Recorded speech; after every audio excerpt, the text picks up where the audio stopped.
Bu dayak yemiş gibi görünen arkadaş Mark Zuckerberg. Facebook'un kurucusu ve CEO'su. Peki teknoloji kültürünün bu dünyaca ünlü en önemli dergilerinin birinde Mart ayı kapağında niye bu şekilde gösterilmiş? Çünkü 2016 Mart ayından beri, yani 2 yıldır sosyal medya dünyasının bu en büyük gemisinde büyük delikler açılıyor. Üstelik bu upuzun makalede açılan en büyük delik yazılamamış bile, baskıya yetişmemiş. Çünkü daha çok yeni açıldı bu delik. Peki bu gemi batacak mı? Facebook'u silelim mi?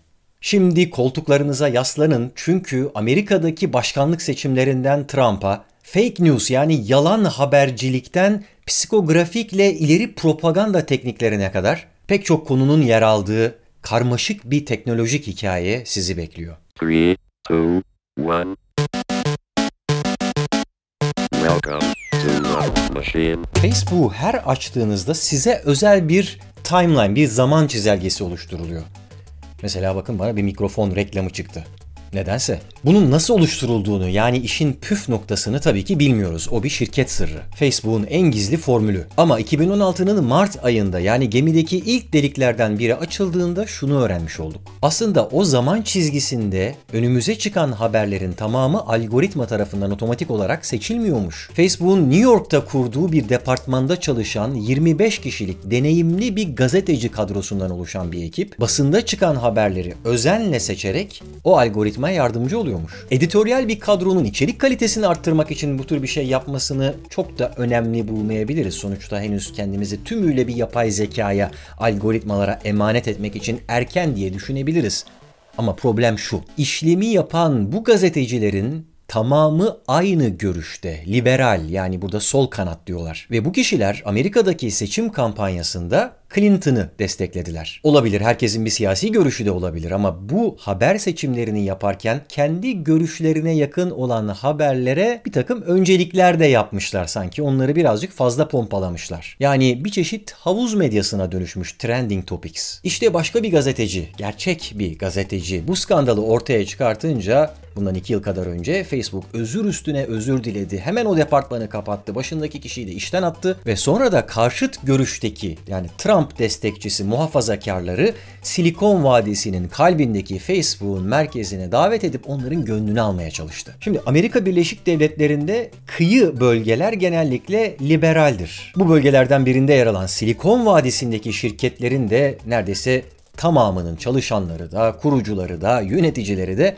aynı görüştedir. Muhafazakarlarsa teknolojiden biraz daha uzak olan alanlarda daha çok etkinlik ve varlıklarını gösterirler. Yani Zuckerberg, şirketinin içine düştüğü bu fiyaskoyu böyle tatlıya bağlayabilmek adına kendisiyle aynı görüşte olmayan karşıt görüşteki hasımlarının Truva atını o teknoloji surlarının içine almış oldu bu hareketiyle. İşte Facebook platformunun nasıl çalıştığı hakkında onları bilgilendirdi ve bundan sonra bütün haberlerin el değmeden algoritmalara emanet bir şekilde yükleneceğini söyledi. İşte tam o anda Facebook'u ziyaret eden muhafazakarlardan oluşan o 17 kişilik ekibin yüzündeki aydınlanmayı hayal edebiliyorum. Bir anda sistemi çözmüş olmalılar.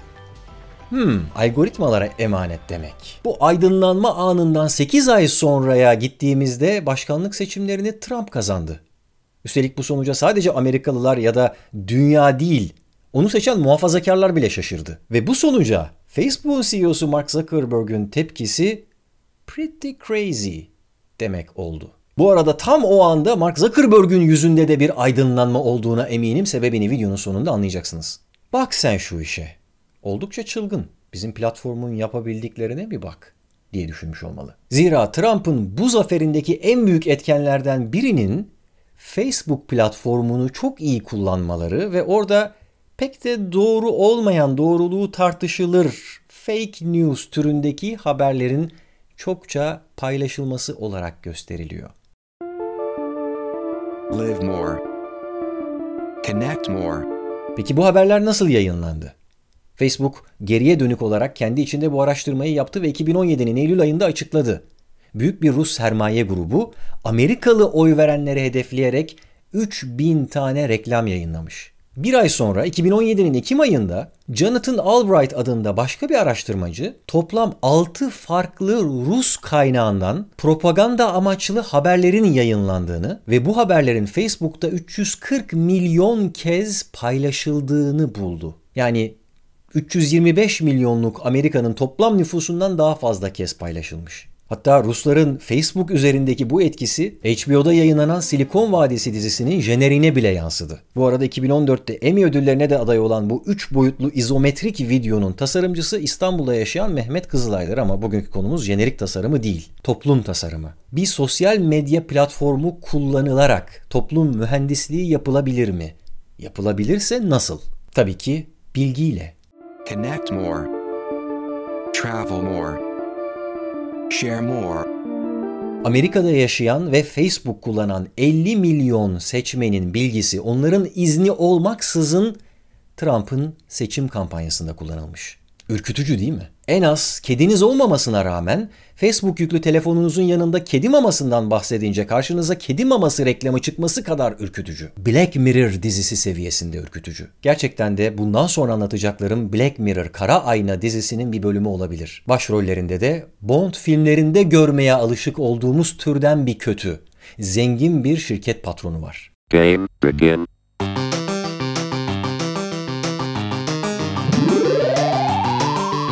2016'ya geri dönelim. Burası New York. Sahneye çıkan Alexander Nix, büyük verinin gücü ve psikografik hakkında etkileyici bir sunum yapıyor. Metodolojisini anlatırken davranış biliminden de bahsediyor. Verdiği örnek çok çarpıcı. Bir plaja insanların girmemesi için yasak tabelası koyarsanız, "Yassah hemşerim" derseniz insanlar bu yasağı delmeye çalışır diyor. Ama onun yerine "köpek balığı var" tabelası koyarsanız kimse girmeye kalkmaz. Bir başka ilginç ama bir o kadar da doğru saptaması da günümüzde bu toplu iletişimlerin, kitle iletişimlerinin çoğunlukla demografi ve geografi yani coğrafya üzerinden kurgulanması. Örneğin bir seçim kampanyasını yürütenler ne yapıyor? Karşısındaki hedef kitleyi yöre yöre ele alıyor coğrafi özelliklerine göre. Ve tabii ki buna ek olarak onların etnik, dini, cinsi özelliklerine bakarak. Yani biraz yüzeysel bir değerlendirmeyle segmentlere ayırıyor. Sonra da mesajlarını bu segmentlere göre farklı farklı hazırlayıp sunuyor. Share more. Smile more. Find more. Oysa diyor bizim bu zeki arkadaşımız, sahnedeki konuşan kişi, bu buzdağının sadece görünen kısmı, denizin üstünde kalan kısmıdır. Asıl onun altındakilere bakmak lazım. Demografik ve geografik bilgi bize asla yetmez. Bize psikografik bilgi lazım. İnsanların kişilik analizlerine ihtiyacımız var, diyor Cambridge Analytica şirketinin başkanı. Oy verirken bu insanların kararlarını ne belirliyor? Karakterlerinin zayıf ve güçlü olduğu noktalar nelerdir? Mesela yeni deneyimlere açık mı, kapalı mı? Planlı mı, değil mi? Doğaçlama mı yaşıyor bu hayatı? Dışa mı yoksa içe mi dönük? Kaygı durumu ne? Sinirli mi, öfkeli mi? Öyle her şeye karşı bir kaygı mı diyor yoksa rahat mı? İyi de bu kadar çok ve derinlemesine bilgiyi ben bile kendimi tanımıyorum. Onlar nereden bilecekler diye düşünüyorsunuz şimdi değil mi? Ben size nereden bileceklerini söyleyeyim hemen. Hatta ipucu vereyim önce. Şu anda siz de aynı aracı kullanıyorsunuz ya da o araç sizi kullanıyor. İnternet. And I went to this website and this ad popped up that said, "Hey Ron Swanson, check out this great offer." What's your question? My question is, what the hell? Like, how do they know who you are? Yeah. Peki internet de bir okyanus sonuçta. Bu okyanusun içerisinde böyle insan ilişkilerini bu derece detaylı bir şekilde analiz edebileceğimiz bir veri tabanı var mı? Var tabii. Neredeyse 2 milyar nüfusuyla dünyadaki tüm ülkelerden daha kalabalık sanal bir ülke haline gelmiş Facebook. Son yıllarda adeta internetin ve hatta insanların işletim sistemi haline geldi. Orada yaptığımız her şey, tıpkı diğer kullandığımız web servislerinde ya da diğer sosyal medya mecralarında olduğu gibi kaydediliyor. Arkadaşlarımızla olan ilişkilerimiz, beğenilerimiz, takip ettiklerimiz. Okay. There are these things called cookies, where like if you go to a site and buy something, it will remember you and then create ads for other stuff you might want to buy. So it learns information about me? zaman çizgisini kaydırma hızımız hangi fotoğrafa ya da videoya ne kadar baktığımıza kadar detaylı bir şekilde kaydediliyor ve takip ediliyor. Bütün bu veriler biriktiriliyor. İnanılmaz büyüklükte bir veriden bahsediyoruz. Zaten o yüzden Big Data, büyük veri deniliyor bu konsepte. Tabii asıl mesele bu dağ gibi birikmiş verilerin içinde madencilik yaparak altına, yani değerli olan o asıl şeye, anlamlı bilgilere ulaşabilmek. İşte sahnedeki arkadaşımız büyük bir gururla tam da bunları anlatıyor. Biz çözdük diyor bu işi. Psikografik alanında çalıştık ve ortaya Ocean, okyanus adını verdiğimiz bir metodoloji koyduk diyor. Cutting edge in experimental psychology known as the Ocean Model. Hatta bununla da yetinmiyor. Amerika seçimlerinde bunu nasıl kullandıklarını gayet şeffaf bir şekilde anlatıyor. Diyor ki anayasanın bir maddesine ilişkin bir mesaj vermek istiyorsanız belli bir kitleye duygular üzerinden erişmeniz gerekir. Mesela onlara verecekleri kararın korkutucu sonuçlarını göstermelisiniz. Ama başka bir gruba da geleneklerden yola çıkarak bir mesaj hazırlamalısınız diyor. Bunlar reklam dünyasında zaten yıllardır uygulanan teknikler değil mi? Artık Ramazan'da iftar sofralarında göre göre neredeyse iftarı gazlı bir içecekle açmamız gerektiğine inanmaya başlayacağız yakında. Bunu çok da şaşırmayın. Nitekim yılbaşında Noel Baba diye birisinin kırmızıları çekip hediye dağıttığına inandırdılar Batı'da reklamcılar. Consume more. Think more. Experience more. Ama bu taktikler bugüne kadar çok büyük kitlelerin çok yüzeysel özellikleri üzerinden uygulanmıştı. Şimdi ise teknoloji sayesinde tek tek kişilerin analizi yapılabiliyor. Her bir kişi hakkında ne kadar bilgi sahibi olduklarını da açıklıyor Bay Nix. Amerika'daki her yetişkin hakkında 4-5 bin civarında veri noktasına sahibiz diyor. Eşinizi tanıyor musunuz diye bir yarışma var ya, işte şu anda Facebook hem de %95 bir isabetle, doğrulukla sizi eşinizden ya da annenizden daha iyi tanıyor. Thank you. Şimdi verdiği bu değerli bilgilerden ötürü sahnedeki arkadaşımıza teşekkür edelim ve bir de onu toplantı masasında görelim isterseniz. Nasıl mı? Gizli kamera görüntüleriyle.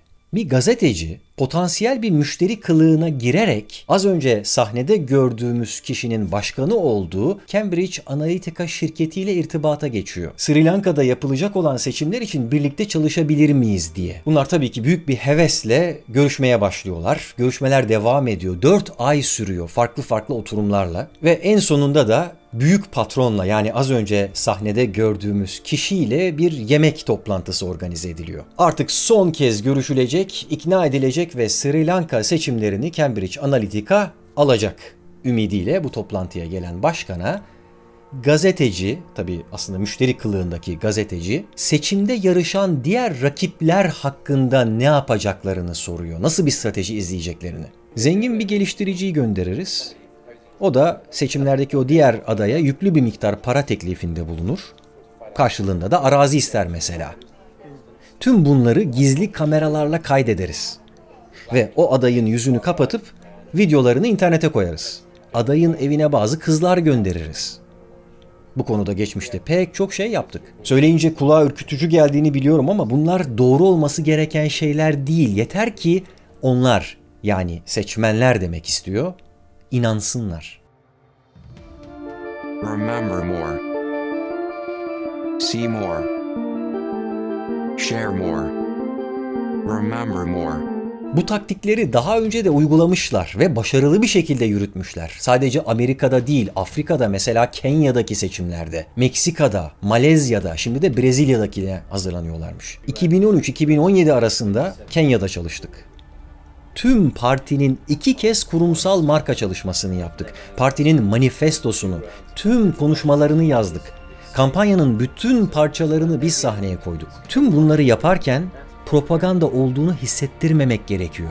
Çünkü hissedilirse o zaman bunları oraya kim koydu sorusu akla gelir. Bir seçim kampanyasını gerçekler üzerine kurgulayamazsınız. Çünkü her şey aslında duygularla alakalıdır. Arkadaşlar, şu anda izledikleriniz bir film değil ve bu metinleri başkası yazmıyor. Onlar toplantıda söylüyorlar. İnsanlardan bilgi almanın en temel yöntemi onların korkuları ve umutlarıdır. Bunlar çoğu zaman söylenmeyen, Hatta bilincine bile varılmayan şeylerdir. Bizim işimiz kovayı bu insan kuyusunun içine daldırmaktır.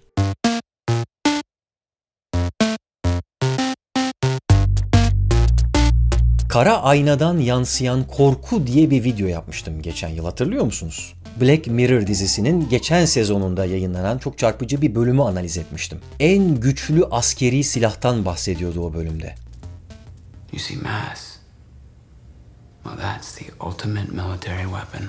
Bana göre bu bölümdeki en büyük ve en önemli ters köşe işte bu. Mass. İnsanlara yerleştirilen implantın adı bu. Az önce toplantı yaptığımız o Cambridge Analytica firması var ya, hangi gruba bağlı biliyor musunuz? SCL diye bir gruba. Bu grubun web sitesine bir gidin isterseniz, bakın orada ne yazıyor. SCL grubu dünya çapında hükümetlere ve askeri organizasyonlara veri, analiz ve strateji sağlar.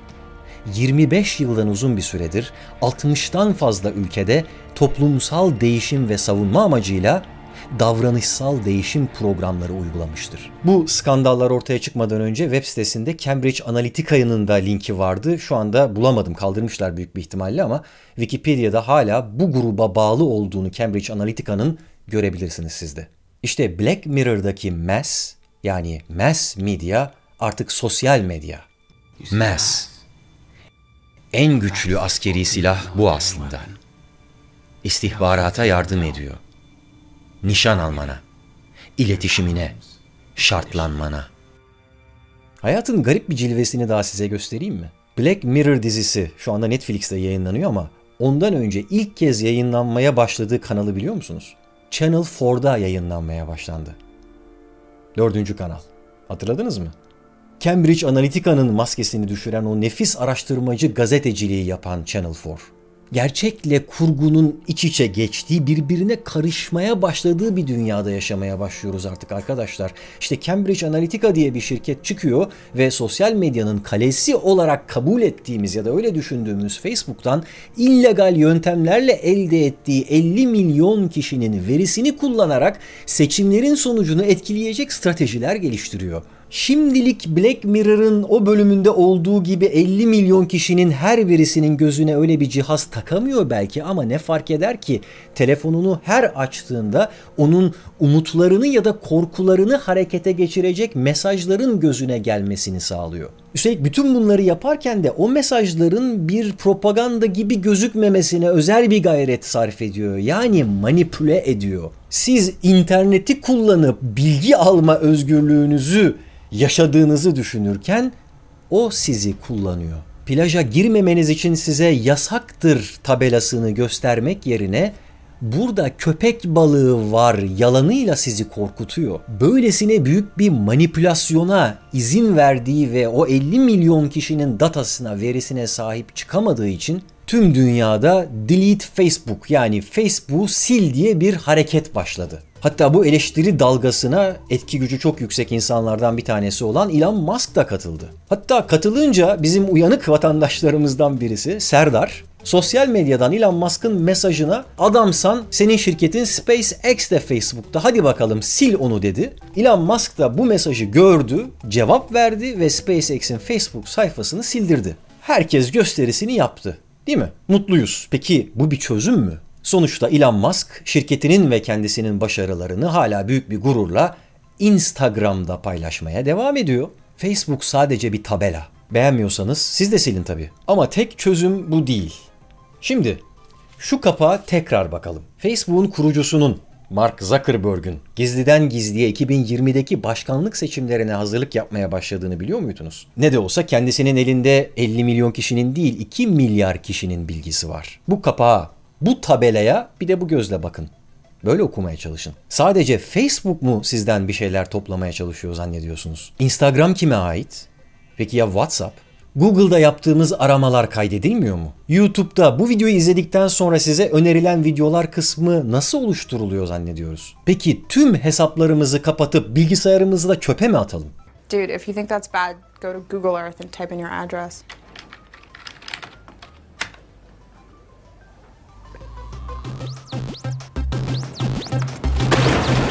Game over. İnternet çağındayız, yani bilgi çağında. Ve bilgi en önemli ve en büyük güç şu anda. O yüzden herkes artık bilginin peşinde. Siz de öyle olmalısınız. Etik kaygıları kaybetmeden, insan olmayı unutmadan, size dikte edilmeye, inandırılmaya çalışan şeylere kulak asmadan, dikkatinizi dağıtmadan gerçek bilginin peşinden koşmalısınız. Eğer bunu yapmayı başarırsak o zaman karşımıza hangi tabela çıkarsa çıksın onun üzerinde yazan şeyleri okuyabiliriz, sorgulayabiliriz. Belki de suda köpek balığı falan yok.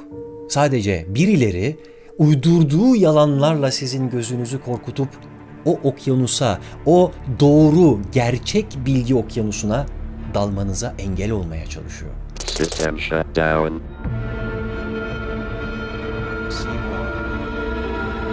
Share more. Remember more. Learn more. Make more. Play more. Make more. Connect more. More. More. More. Be yourself. No more. The future is broken. Charlie Brooker's Black Mirror, returning soon on 4.